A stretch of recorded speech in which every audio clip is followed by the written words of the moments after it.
अस्सलाम वालेकुम, मैं हूं रिजवान अशरफ। मौजूदा जो इस वक्त हालात बना दिए गए हैं, बड़ी क्रिटिकल सिचुएशन है, बड़ा क्रिटिकल सिनारियो है। इसमें अब कोई भी अफोर्ड नहीं कर सकता ब्लंडर। कोई मारेगा उसके गले पड़ जाएगा। इस्टेब्लिशमेंट भी बड़ी अलर्ट है। दूसरी जानिब नून लीग और पीपल्स पार्टी पूरा सेटअप और निज़ाम वो शायद इसकी संगीनी को समझ नहीं पा रहा, इसकी सेंसिटिविटी को समझ नहीं पा रहा। और जो हालात बना दिए गए हैं इसमें जिसने भी ब्लंडर मारना था उसने फंस जाना था, मारे जाना था। आखिरकार नून लीग और पीपल्स पार्टी ने एक एक करके ब्लंडर मारे हैं और ये अब ब्लंडर इनको महंगे पड़ने वाले हैं। गेम उल्टी पड़ने वाली है और ये जो इन्होंने चालाकी की है, मक्कारी दिखाई है, मुनाफकत की है, इनके अपने गले पड़ने जा रही है। इसके बारे में बड़ी अहम तरीन मालूमात, 2-3 बड़ी डेवलपमेंट्स हुई हैं और उसमें 2-3 खबरें हैं। देखें, इस्टेब्लिशमेंट और मौजूदा जो नून लीग पीपल्स पार्टी की गवर्नमेंट है इस वक्त आमने सामने है, बिल्कुल आमने सामने है। और ये किसी वक्त भी मौजूदा सेटअप को, मौजूदा निज़ाम को घर भेजा जा सकता है, इनकी छुट्टी कराई जा सकती है। इस वजह से ये बड़ा क्रिटिकल टाइम चल रहा है। ऐसे में पहले बिलावल ने इस्टेब्लिशमेंट के ऊपर हमला कर दिया और कहा कि इस्टेब्लिशमेंट जो मर्जी कर लें, इस्टेब्लिशमेंट हमें निकाल नहीं सकती, कराची के ऊपर कब्जा नहीं कर सकती, गवादर को नहीं चला सकती, मुल्क हम चलाएंगे, हम कौम 45 का भी बंदोबस्त कर लेंगे, मैंडेट का भी बंदोबस्त कर लेंगे। इस तरह की धमकियां दी गई। अब 2 मिनट के लिए सोचे, बिलावल जुम्मा 8 दिन हुए इसको आए हुए और आके इस तरह की फरौनियत और इस तरह के नमरूद के लहजे में बात करना और इस्टेब्लिशमेंट को ललकारना, जो कि इनको लाने वाले। इनसे पूछे आपको 2024 में कितनी सीटें मिली? मर के भी इनको 5 सीटें मिली। आज इनके पास 70-80 सीटें हैं। कौमी असम्बली के सिंध की गवर्नमेंट है, वफाक के अंदर गवर्नमेंट है, बलूचिस्तान के अंदर गवर्नमेंट है, बाकी ओहदे इनके पास अलग है। वो किसने दिलवाए? पूछे इनसे। सारे इस्टेब्लिशमेंट ने दिलवाए और ये इस्टेब्लिशमेंट को आके दिखा रहे हैं। आज मुल्क को ज़रूरत पड़ गई है तो ये कुर्बानी देने को तैयार नहीं। कुर्बानी क्या देनी है? इनकी नालायकी को ख़त्म करना है, इनकी नाअहली को ख़त्म करना है, इनकी करप्शन, लूटमार, हलवे मांडे को ख़त्म करना है।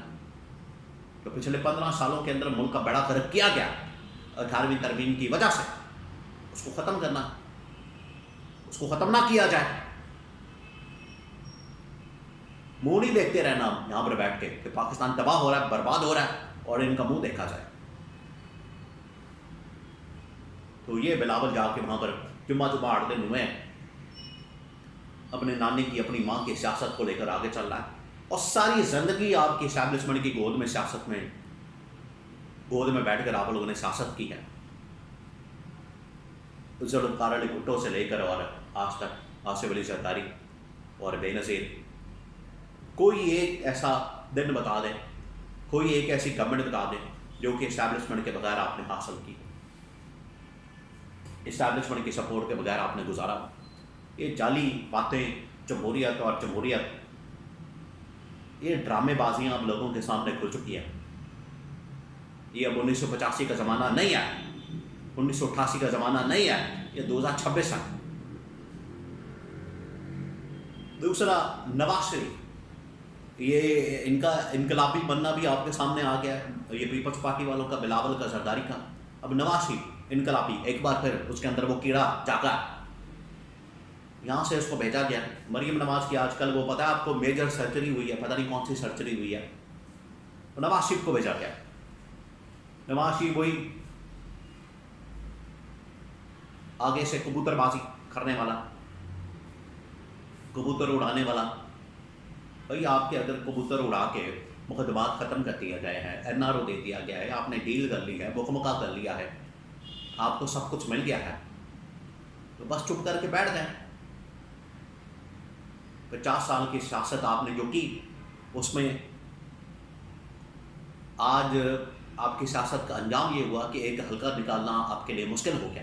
और डॉक्टर यास्मीन राशिद ने आपको 2024 के इंतखाबात में भिगो के जिस तरीके से छितर मारे आपको,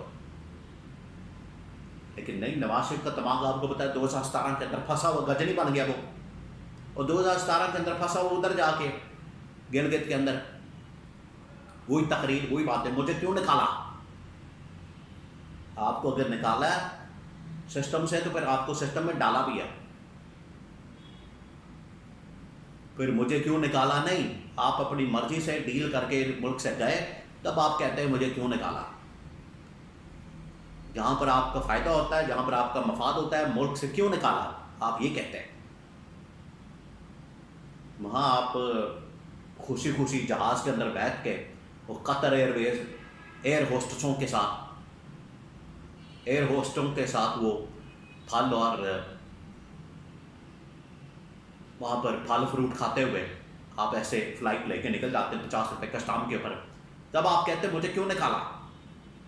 तो पता चलता आपकी वही कहानी, वही फिल्म, वही ड्रामा, वही आपके दिमाग के अंदर फंसा हुआ। तो ये जो मुझे क्यों निकाला, ये इस्टेब्लिशमेंट ने इसका भी नोटिस लिया। अब वो इनको बताएंगे कि क्यों निकाला या क्यों डाला। तो अब ये भी इंतजार करें जो इनके साथ होने वाली है। तो आबे काबा यहाँ पर बिगड़ा हुआ है। हर कोई यहाँ पर जमहूरियत का चैंपियन बनना चाहता है, इनकलाबी बनना चाहता है, लेकिन जब वक्त आता है, मुश्किल वक्त आता है, मुश्किल काटने का वक्त आता है, तो किसी के अंदर इतनी हिम्मत नहीं होती, जुर्रत नहीं होती इमरान खान की तरह अटियाला जेल के अंदर बैठे, गर्मी सर्दी ईदें शबरातें सारा कुछ जेल के अंदर गुजारे। उसकी बहनें, उसकी बीवी, उसके बच्चे, उसकी पार्टी, किस तरह से इंतकामी कार्रवाई का निशाना बनाया गया है, कोई इस तरह का काट के दिखा।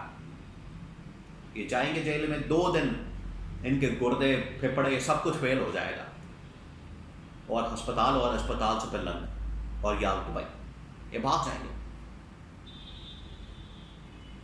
तो ये इनकी टोटल औकात खुल के सामने आ गई, नून लीग वालों की भी, पीपल्स पार्टी वालों की। और अब इनको कहा जा रहा है कि 18वीं तरमीम को रोल बैक करें, 28वीं तरमीम लाएं, और इनकी जान जा रही है। क्यों? इनको पता है कि इनका जो मफाद है, इनकी जो लूटमार है, ख़त्म हो जाएगी, NRO ख़त्म हो जाएगा, उसकी तकलीफ है इनको। तो अपना मफाद इतना अजीज़ है कि उसको छोड़ने के लिए तैयार है।